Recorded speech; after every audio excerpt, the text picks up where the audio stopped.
Good morning students. Today we will do the NCERT solutions of chapter number 16, garbage in and garbage out.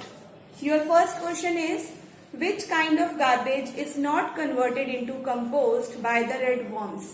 यानी आपको यहाँ पे बताना है कि किस टाइप का गार्बेज जो रेड वर्म्स हैं कन्वर्ट नहीं कर पाते कंपोस्ट में. कंपोस्ट यानी योर मैन्यर, यानी कि आपसे पूछा गया है उस टाइप के गार्बेज के बारे में जो मैन्यर में कन्वर्ट नहीं होता. किससे? रेड वर्म से. ओके, तो आंसर है आपका garbage like broken glass, aluminium wrappers, plastic items, polythene bags which are non biodegradable. यहां पर ये चीज समझिए, नॉन बायोडिग्रेडेबल का मतलब है which cannot be degrade. Okay, biodegrade, bio यानी नेचुरल मेथड से, डिग्रेडेबल यानी ब्रोकन इनटू, यानी जो सॉइल में कन्वर्ट नहीं हो सकता नेचुरल तरीके से, वो सारे के सारे गार्बेज, चाहे वो आपका ब्रोकन ग्लास है, एल्यूमिनियम है, रैपर्स है, प्लास्टिक है, पॉलीथीन है, they cannot be converted into compost by the red worms. वो रेड वर्म से कंपोस्ट में कन्वर्ट नहीं हो सकते because it is a natural process. But these items are non biodegradable, यानी अपने आप biodegradable नहीं है. They are known as non biodegradable items. तो यहाँ पर एक और क्वेश्चन आपका बनता है कि what are non biodegradable substances? Those which cannot converted into compost in a natural way. Now next question is B part. Have you seen any other organism besides red worms in your pit? जो आप compost pit बनाते हो उसमें आपने red worms के अलावा दूसरा कोई ऑर्गेनिज्म देखा है? If yes, try to find out their names. Draw pictures of these. So these are molds. आपने देखा ना, ब्रेड के ऊपर, खाने के ऊपर वेट फूड होता है काफी दिनों से, ठीक है, उसके ऊपर व्हाइट कलर का आपने देखा है fungus type, that is known as molds, and several bacteria are also there which are present in the pit. Now question number 2, discuss. A part is garbage disposal the responsibility only of the government? क्या जो ये garbage disposable का जो process है ये सिर्फ government की ही responsibility है कि गवर्नमेंट ही रूल्स बनाए, ठीक है, वही इसका ध्यान रखे? तो आर आंसर इज क्या होना चाहिए? हमारा answer no, it is not the responsibility of government only, but it is the responsibility of all the citizens. Okay, to help in garbage disposal, to avoid spread of diseases and pollution. यानी कि हम सभी citizens की responsibility बनती है कि हम garbage disposal में अब हेल्प करें, अवॉइड करें डिजीजेस और पॉल्यूशन को फैलने से. कैसे? मैंने आपको चैप्टर में पढ़ाया था, सेग्रीगेशन ऑफ वेस्ट घर से शुरू हो जाती है, blue bin and green bin. Okay, wet waste और रिसाइकलिंग वाले वेस्ट को आप घर से ही सेपरेट कर सकते हो ताकि जो गार्बेज कलेक्टर हैं वो इजीली उनको वहां से ले जा सके और सही प्रॉपर प्लेस पे पहुंचा सके. वेट जो वेस्ट है हमारा वेजिटेबल्स वाला, किचन वेस्ट है, उसका कंपोस्ट बनाया जा सके. मैन्योर जो यूजफुल फॉर्म में for the growth of plants use की जा सके. और जो हमारा ब्लू बिन है जिसमें रिसाइकल्ड मटेरियल है, गार्बेज है, that is your broken glass, your plastic items, your polythene, aluminium rappers which can be recycled. तो वो रिसाइकलिंग फैक्ट्रीज में पहुंचाए जा सके. इस तरह से हम बीमारियों को फैलने से, पॉल्यूशन फैलने से हेल्प कर सकते हैं उसको रोकने में, ठीक है. तो it is not only the duty of government, it is the duty of all the citizens.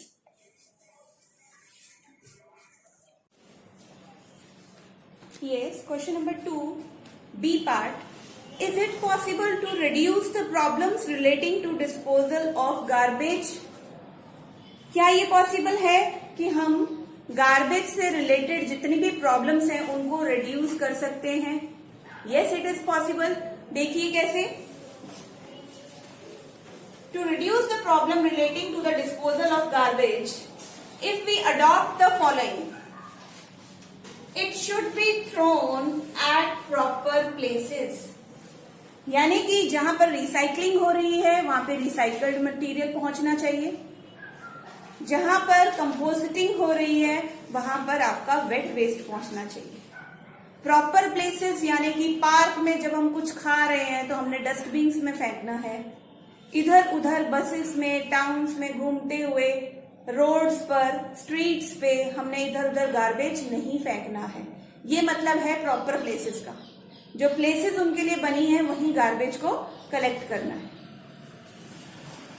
Next is segregation of garbage. Now what do you mean by segregation of garbage? Segregate का मतलब होता है अलग अलग करना। यहाँ पर फिर मैं एग्जांपल दूंगी आप ही के घरों का, जहां पे आप ब्लू बिन्स और ग्रीन बिन्स यूज करते हो। Green bin for kitchen waste, ठीक है, blue bin for recycled material, ताकि उनको मिक्स ना किया जा सके। फिर ये गार्बेज कलेक्टर के लिए मुसीबत हो जाती है for the proper disposal of garbage. Okay, yes. Next is follow the 3 R's rule. Now what is 3 R's rule? 3 R's के बारे में आपने सुना है। They are reduce, recycle, reuse. Reduce का मतलब है मिनिमम यूज करो, चाहे वो प्लास्टिक है, चाहे वो आपका मेटल्स हैं, उनका जो नॉन बायोडिग्रेडेबल सब्सटेंसेस हैं उनका लेस यूज कीजिए। रिड्यूस यानी मिनिमाइज द यूज। आप उनकी जगह क्लॉथ बैग्स यूज कर सकते हो, जूट बैग्स यूज कर सकते हो, ठीक है, जो पेपर मटेरियल यूज कर सकते हो which can be biodegradable, which can be converted into compost. ऐसी चीजें आप यूज कर सकते हो। नाउ रिसाइकल में, रिसाइकल की जब हम बात करेंगे तो यहां पर वो आइटम्स आएंगी which can be recycled. Plastics, glass, metals, they can be recycled, they can be use further. तो उनको हमने अलग से सेग्रीगेट कर दिया। रिसाइकल्ड फैक्ट्रीज होती हैं बेटा, जहां पे ये सारा मटेरियल जो है वो आपका रिसाइकल होता है, ठीक है। उसमें कम एनर्जी लगती है, फिर से बनाने में ज्यादा एनर्जी लगती है ना, ज्यादा कंजप्शन होती है फ्यूल की। अगर आप रिसाइकल कर रहे हो तो कम एनर्जी में आपको फिर से नई चीज मिल जाती है। Next is reuse. आपने क्लॉथ बैग लिया है, जूट बैग लिया है, रीयूज बार बार कर सकते हो। प्लास्टिक की बात आती है घरों में तो आपकी जैम की जो बॉटल्स खाली हो जाती हैं आप उनको पिकल्स के लिए यूज कर सकते हो। पल्सेस स्टोर करने के लिए, सीड स्टोर करने के लिए आप प्लास्टिक जार्स को यूज कर सकते हो। तो using the things again and again is known as reuse, ताकि आपका ज्यादा से ज्यादा गार्बेज प्रोडक्शन ना हो। Last one is by making our own compost. बहुत सारे घरों में लोग अपना खुद का कंपोस्ट बनाते हैं, खुद एक कंपोस्ट पिट बनाते हैं जिसमें वो सारा का सारा वेट वेस्ट डालते हैं, अपना किचन वेस्ट डालते हैं, that is converted into compost और मैन्योर, जो अपने फेवरेट प्लांट्स को वो देते हैं। Yes, our next question is question number 3rd. A part, what do you do with the leftover food at home? आप घरों में क्या करते हो? जो leftover food होता है, बच जाता है रात को, we put it into compost pit. This is the most of the houses they do this. Okay, they put it into compost pit. Now B part, if you and your friends are given the choice of eating in a plastic plate or a banana leaf platter at a party, which one would you prefer and why? आपके friend को choice दी है party में कि उसको plastic plate में भी वो खा सकता है और बनाना लीफ प्लेटर नहीं। ओके, तो कौन सी चॉइस होगी? कौन सी चॉइस होगी?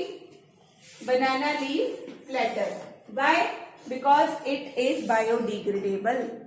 Again, it can be converted into compost or manure. Next question is question number 4. Collect pieces of different kinds of paper. Find out which of these can be recycled. Now, you have to collect various pieces of paper. Scrap paper, old newspaper, magazines, wax paper, foiled paper, Now out of these, scrap paper and old newspaper and magazines can be recycled. Other pieces of paper, they can't be recycled. Clear? Yes. Question number 4. With the help of lens, look at the pieces of paper you collected for the above question. यानी ए part किया था ना हमने, जिसमें collect किए थे different types of papers. Do you see any difference in the material of recycled paper and a new sheet of paper? क्या तुम कोई डिफरेंस देखोगे रिसाइकल्ड पेपर में और जो रिसाइकल नहीं हो सकता उस पेपर में? Yes, there is difference. जो आपका रिसाइकल्ड मटेरियल होगा बच्चे, it has low quality. Both are similar but recycled paper has low quality. This is the difference. Next, 5th question, a part. Collect different kinds of packaging material. What was the purpose for which each one was used? You have to discuss this. Now, first of all, what is the different type of packaging material here? Number 1, paper packets are there, plastic covers, jute bags, foam sheets. This is known as packaging material. ठीक है, आप packaging के लिए इसको use करते हो. इसके अलावा cardboard, plastic tins are used in transportation of packed materials. आपने देखा है ना, बहुत सारा सामान जो आपके घरों में भी आता है पैक्ड मटेरियल, जिसमें आता है वो प्लास्टिक टिन्स में, कार्डबोर्ड बैग में पैक होकर. तो ये ट्रांसपोर्टेशन के लिए यूज होता है ये मटेरियल. यस.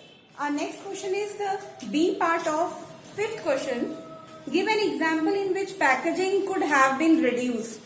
यहाँ पर आपने एक ऐसा एग्जाम्पल देना है जिसमें पैकेजिंग आपने रिड्यूस की है, कम की है.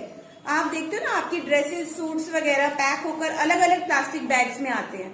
ठीक है, तो बहुत सारे प्लास्टिक बैग्स यूज होते हैं. हमने इस चीज को कैसे रिड्यूस किया है? अब क्या है, ड्रेसेस आपकी कार्डबोर्ड बॉक्सेस में भी पैक होती हैं. 2 फायदे हैं इसके, easy to transport and reduce plastic bags. Now next question is C part. Write a story on how packaging increases the amount of garbage. आपने अपने घर के माहौल को देखकर ही, घर में जो भी पैक्ड आइटम्स आती हैं उनको देखकर ही एक पैराग्राफ लिखना है और उसमें आपने बताना है किस तरह से जो पैकेजिंग मटेरियल है वो आपका गार्बेज बढ़ा रहा है, अमाउंट ऑफ गार्बेज इंक्रीज कर रहा है. अपने व्यूज लिखने, so do it yourself, अपने आप लिखिए. Next question, answer number 6. Do you think it is better to use compost instead of chemical fertilizers? Why? क्या आप सोचते हो कि कंपोस्ट जो है वो आपको यूज करना चाहिए instead of fertilizers? Yes. Why? Because compost do not have chemicals. Fertilizers जो हैं उनमें बहुत सारे केमिकल्स ऐसे हैं which are not good for soil fertility.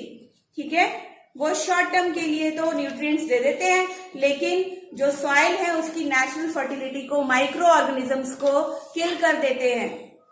Bacteria जो फ्रेंड है हमारे, अर्थवॉर्म्स जो फ्रेंड है हमारे सॉइल के अंदर, फर्टिलाइजर्स उनको खत्म कर देते हैं. दूसरा कारण क्या है? It is natural. It is natural. ये नेचुरल है कंपोस्ट, बायोडिग्रेडेबल है, कोई नुकसान नहीं है क्रॉप को इससे. ठीक है, लेकिन फर्टिलाइजर्स में ऐसे केमिकल्स हैं जो वाटर पोल्यूशन भी कॉज करते हैं. So this is your answer. Compost do not have chemicals, it is natural. Thank you. This is your chapter number 16, garbage in and garbage out.